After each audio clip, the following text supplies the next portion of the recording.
श्रीमद्भागवत गीता।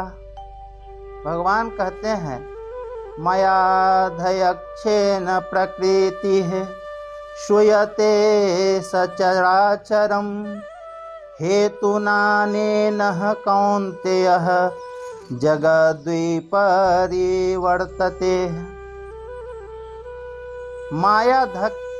मायाधयक्षेन प्रकृति श्रूयते सचराचरम, अर्थात मेरे से सत्ता स्फूर्ति पाकर ही प्रकृति चर अचर जड़ चेतन आदि भौतिक सृष्टि को रचती है।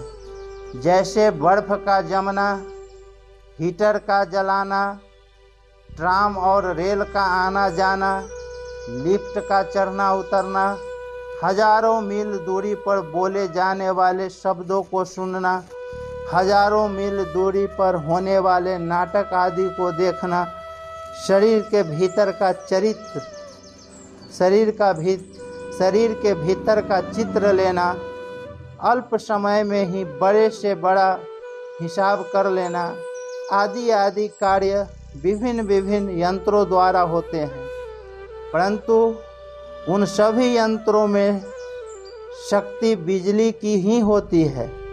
बिजली की शक्ति के बिना ये यंत्र स्वयं काम कर ही नहीं सकते, क्योंकि उन यंत्र में बिजली को छोड़कर कोई सामर्थ्य नहीं है। ऐसे ही संसार में जो कुछ परिवर्तन हो रहा है, अर्थात अनंत ब्रह्मांडों का सर्जन, पालन और संहार, स्वर्ग आदि लोकों में और नरकों में पुण्य पाप के फल का भोग, तरह तरह की विचित्र परिस्थितियाँ और घटनाएं, तरह तरह की आकृतियाँ, वेशभूषा, स्वभाव आदि जो कुछ हो रहा है, वह सब का सब प्रकृति के द्वारा ही हो रहा है। पर वास्तव में हो रहा है भगवान की अध्यक्षता अर्थात सत्ता स्फूर्ति से ही। भगवान की सत्ता स्फूर्ति के बिना प्रकृति ऐसे विचित्र काम कर ही नहीं सकती, क्योंकि भगवान को छोड़कर प्रकृति में ऐसे स्वतंत्र सामर्थ्य ही नहीं किसी में है कि जिससे वह ऐसे काम कर सके। तात्पर्य यह है कि जैसे बिजली में सब शक्तियां हैं, पर वे मशीनों के द्वारा ही प्रकट होती है, ऐसे ही भगवान में अनंत शक्तियां हैं, पर वे प्रकृति के द्वारा ही प्रकट होती है। भगवान संसार की रचना प्रकृति को लेकर करते हैं और प्रकृति संसार की रचना भगवान की अध्यक्षता में करते हैं। भगवान अध्यक्ष। श्रीमद्भागवत गीता। भगवान कहते हैं, मया धयक्षेन प्रकृतिः श्रूयते सचराचरम् हेतुनानेन कौन्तेयः जगद्विपरिवर्तते।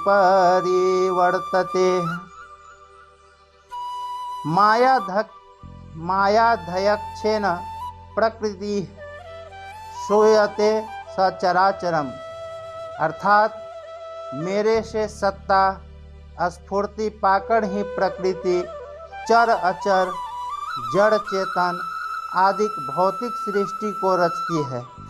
जैसे बर्फ का जमना, हीटर का जलाना, ट्राम और रेल का आना जाना, लिफ्ट का चढ़ना उतरना, हजारों मील दूरी पर बोले जाने वाले शब्दों को सुनना, हजारों मील दूरी पर होने वाले नाटक आदि को देखना, शरीर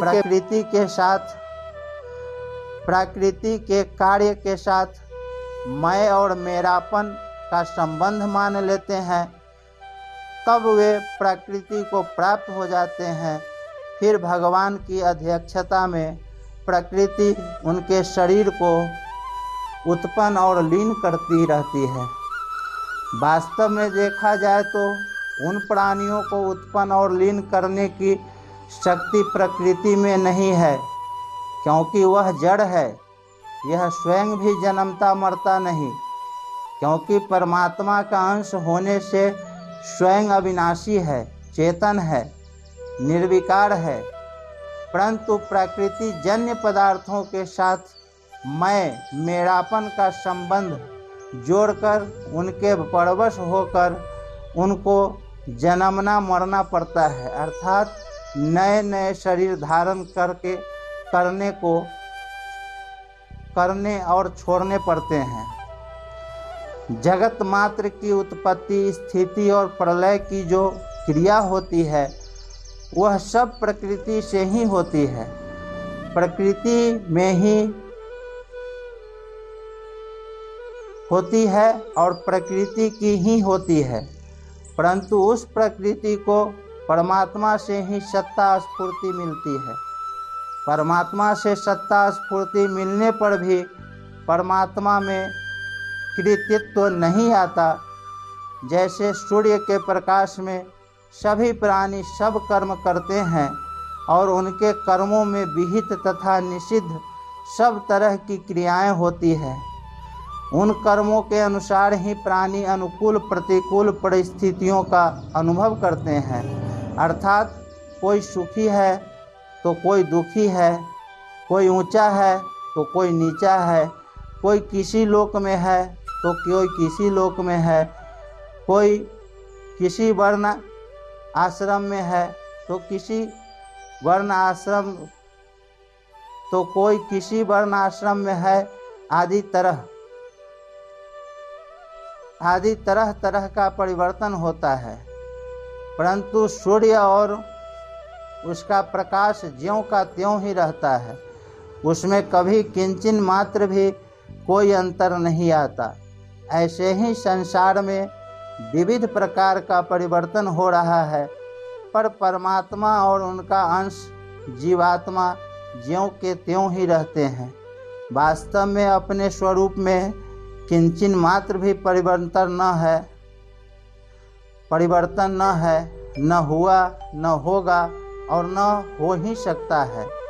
केवल परिवर्तनशील संसार के साथ अपना संबंध मानने से, अर्थात तदात्म ममता और कामना करने से ही संसार का परिवर्तन अपने में होता हुआ प्रतीत होता है।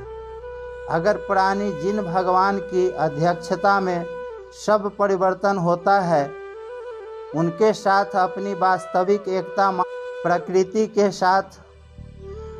प्रकृति के कार्य के साथ मैं और मेरापन का संबंध मान लेते हैं, तब वे प्रकृति को प्राप्त हो जाते हैं।